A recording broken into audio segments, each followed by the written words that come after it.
warahmatullahi wabarakatuh. Kami dari kelompok 12, yaitu kelompok terakhir, akan mempresentasikan makalah kami yang berjudul Penyelesaian Sengketa dalam Perdagangan atau Bisnis. Kelompok kami terdiri dari 2 orang, yaitu saya sendiri, Wiwi Listiana Sari Putri, dan nanti ada rekan saya, Muhammad Ferry Fatoni. Pertama, akan saya jelaskan yaitu pengertian sengketa perdagangan. Sengketa dalam bahasa Inggris terdapat 2 istilah, yaitu konflik dan dispute, yang mengandung pengertian tentang adanya perbedaan kepentingan di antara kedua belah pihak atau lebih, tetapi dapat dibedakan. Kata konflik sudah diserap dalam bahasa Indonesia yang menjadi konflik, sedangkan kata dispute dapat diterjemahkan menjadi sengketa. Sengketa dalam bahasa Indonesia adalah pertentangan atau konflik. Konflik berarti adanya oposisi atau pertentangan antara orang-orang, kelompok-kelompok, atau organisasi terhadap satu objek permasalahan. Menurut salah satu ahli, yaitu ahli Ahmad, sengketa merupakan pertentangan antara dua pihak atau lebih yang berawal dari pemikiran yang berbeda tentang suatu kepentingan atau hak milik yang dapat menimbulkan akibat hukum bagi keduanya. Dari pengertian di atas dapat disimpulkan bahwa sengketa dalam perdagangan berarti pertentangan atau konflik yang terjadi antara individu atau kelompok yang memiliki kepentingan sama dalam sebuah kerjasama yang telah disepakati dalam sebuah bidang perdagangan atau bisnis. Sengketa bisnis sangat merugikan reputasi pelaku bisnis dan berpotensi mengurangi kepercayaan klien, nasabah, dan konsumen perusahaan itu sendiri, sehingga perlu untuk dihindari.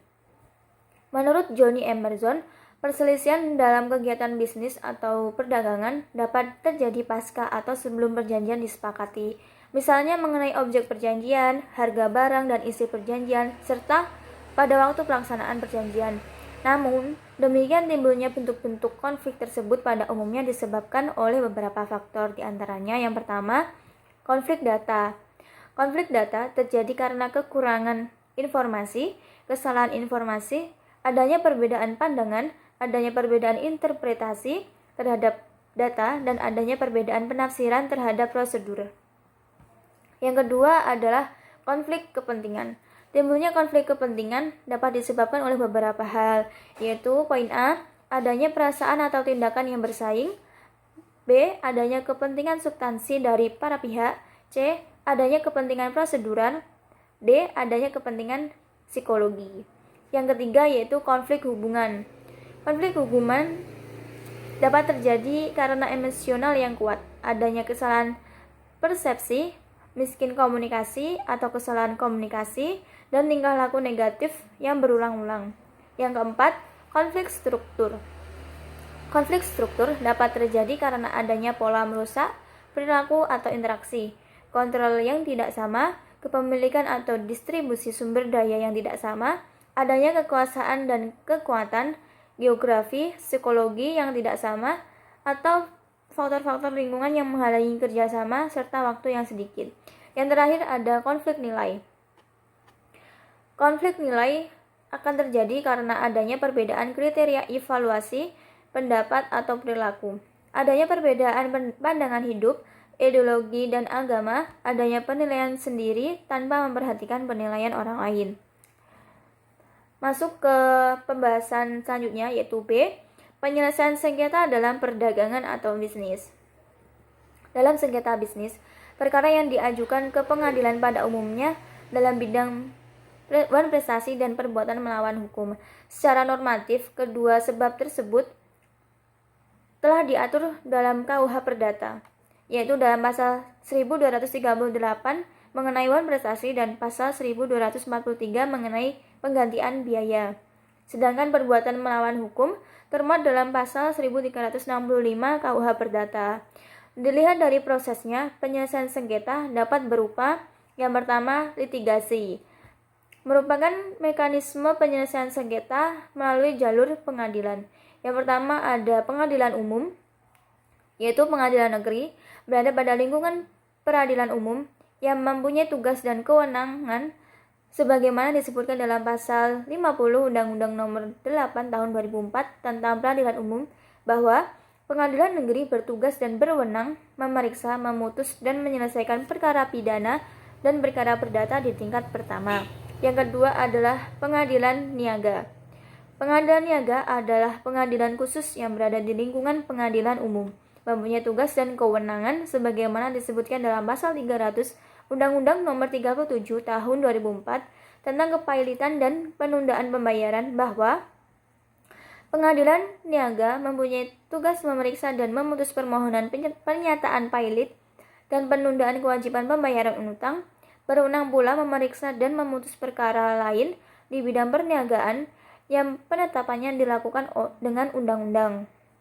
Penyelesaian sengketa melalui litigasi memiliki beberapa ketentuan yang patut diperhatikan. Di antaranya, waktu penyelesaian perkara, pemanggilan para pihak, kualifikasi hakim, pembuktian, kepastian tentang kewenangan mengadili pengadilan agama, dan sumber-sumber hukum.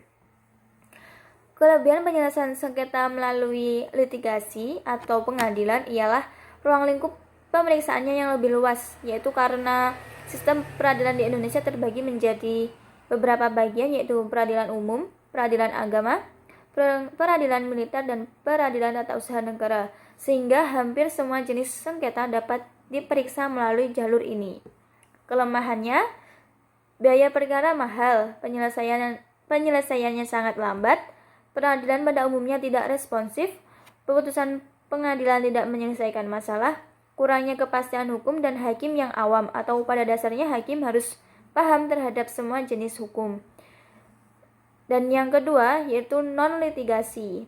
Non-litigasi adalah mekanisme penyelesaian sengketa di luar jalur pengadilan. Dan yang ini akan dijelaskan oleh rekan saya yaitu Muhammad Ferry Fatoni. Sekian dari saya, terima kasih. Selanjutnya saya akan menjelaskan tentang penyelesaian sengketa bisnis melalui proses non-litigasi. Yang pertama, arbitrase. Arbitrase adalah cara penyelesaian sengketa perdata yang dilakukan di luar peradilan umum yang dibuat secara tertulis dan didasarkan pada arbitrase dan disetujui oleh kedua belah pihak yang bersangkutan. Penyelesaian melalui arbitrase ini dilakukan berdasarkan persetujuan bahwa pihak yang bersengketa akan menaati putusan hakim yang dilakukan pada arbitrase tersebut.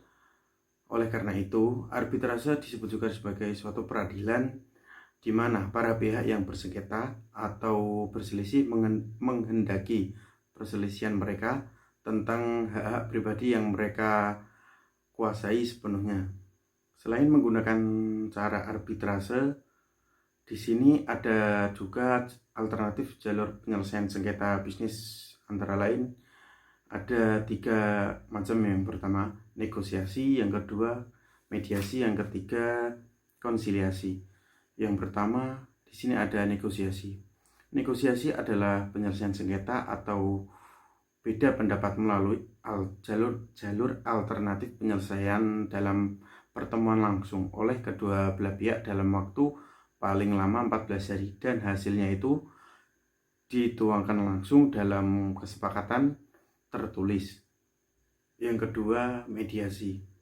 Mediasi sendiri dalam bahasa Inggris dinamakan mediation, sedangkan menurut pengertian sendiri, mediasi merupakan mekanisme penyelesaian sengketa dengan bantuan pihak ketiga atau mediator yang tidak memihak kedua belah pihak satu sama lain, melainkan memberikan bimbingan ataupun arahan guna untuk mencapai suatu kesepakatan penyelesaian tersebut.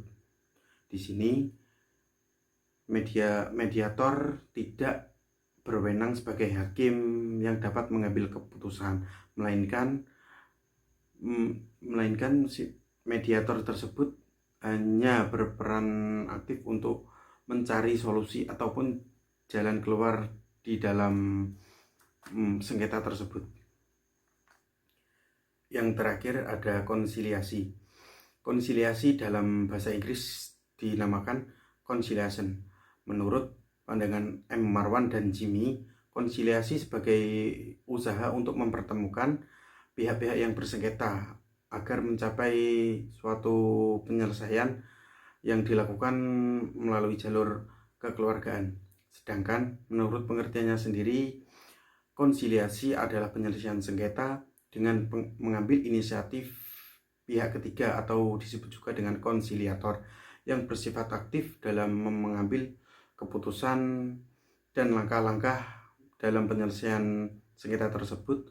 Akan tetapi selanjutnya keputusan tersebut akan diserahkan kembali oleh pihak-pihak yang bersengketa atau kekeluargaan tersebut. Terima kasih.